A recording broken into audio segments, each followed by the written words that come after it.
온전한 예배 세 번째입니다. 오늘은 그 소재 예배 가운데 소재를 가지고 말씀을 증거하겠습니다. 이 소재라고 하는 것은 이스라엘 백성들이 하나님께 대한 어떤 감사 혹은 하나님께 대한 어떤 충성에 대한 의미를 가지고 이제 제사를 드렸던 거예요.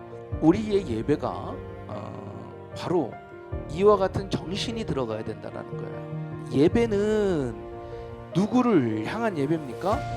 하나님을 향한 예배예요. 예배는 하나님이 기쁘시게 드려야 되는 거지 내가 기쁘려고 드리는 게 아니라는 거죠. 그러므로 이 예배에는 반드시 헌신과 충성이 들어가야만 하는 거예요. 소재를 드릴 때 필요했던 것이 뭐냐? 고운 가루와 기름과 유향으로 드려야 했다라는 거예요. 소재의 예물로 고운 가루를 썼다라고 하는 건 거친 면이 없어야 된다는 겁니다. 다시 말하면 우리 인간과 관련된 우리 겉모습 이 완전히 깨진 후에 성결하고 순결한 심정으로 하나님께 나아가야 하는 줄로 믿습니다. 그뿐만 아니라 기름과 유향을 더해야 된다고 했는데 기름은 뭐야? 우리가 다 알듯이 성령이에요. 성령. 예배 가운데 반드시 성령의 충만함이 임해야 된다는 거죠. 그래서 성령 충만함과 기도와 함께 나를 온전히 깨트리는 예배로서 주님 앞에 나아가야 할 줄로 믿습니다. 예배란 우리가 이렇게 생각해야 될 거예요. 우리의 뜻과 생각을 하나님의 말씀의 절구통에 빠코 가는 시간이다. 나를 갈아서 온전히 하나님 앞에 드릴 때 하나님은 그것을 가지고 우리를 새롭게 빚으셔서 우리에게 다시 돌려주시는 줄로 믿습니다. 그러므로 이 예배자는요, 이 헌신이어야 되고 예배자는 충성이어야 된다는 거예요. 자, 그런데 이 소재에는요 반드시 넣지 말아야 될 것들이 있더라는 거예요. 바로 누룩과 꿀을 이 소재에 넣지 말라고 하나님께서는 말씀하고 있어요. 자, 이 누룩과 꿀을 넣지 말라는 건 두 가지 의미가 있는데요. 첫째는요, 이 누룩이나 꿀은 모두 이제 발효성 음식입니다.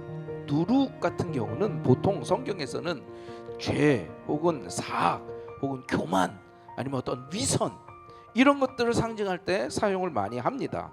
뿐만 아니라 이 꿀이라고 하는 건 세상적이고 유욕적인 안락함, 쾌락 뭐 이런 것들을 상징할 때 많이 사용을 했죠. 그래서 그런 것들을 상징하는 꿀이나 누룩 같은 것들을 그 하나님께 드리는 소재에 함께 첨가하지 말아라 라고 하는 의미도 있고요. 또 하나는요, 이 누룩이나 꿀은요 이방인들이 제사를 드릴 때 많이 첨가했던 거예요. 하나님께서는 당신의 백성들에게 이방인의 제사와는 다른 방식으로 구별해서 하나님께 제사를 드리게 하기 위해서 누룩과 꿀을 넣지 말라라고 말씀을 하셨어요. 자, 그렇다면 오늘날 우리가 예배를 드릴 때 있어서 누룩과 꿀이라는 것은 어떤 것인가? 누룩은요 부풀린다 그랬어요. 우리가 예배를 드릴 때 혹은 헌신을 할 때 봉사를 할 때 내가 한 것보다 부풀려서 이야기를 하는 사람들이 많이 있습니다. 하나님께 헌신하는 거지 사람들에게 보이기 위하여 헌신하는 게 아니에요. 꿀을 바르지 않는 것처럼 내가 한 것에 대해서 나를 빛내게 해서는 안 된다라는 겁니다. 반면에 반드시 들어가야 될 게 있다라는 거죠. 이 소금을 언약의 소금을 치라고 말씀하고 있어요. 소금이라는 것이 어떤 겁니까? 자기가 없어져 버림으로 그 있는 것을 그대로 나타내게 한다라는 거죠. 예배는요 자기 자신을 드러내는 것이 아니에요. 하나님을 기쁘시게 하는 거기 때문에 오직 하나님만 드러나야 할 줄로 믿습니다. 금남교회 성도님들과 제가 그냥 오직 하나님께만 영광 올려드렸으면 좋겠어요. 우리 참된 헌신과 충성으로 오늘 소재의 정신으로 예배와 헌신으로 나아가는 저 여러분이 될 수 있기를 주님의 이름으로 축원합니다.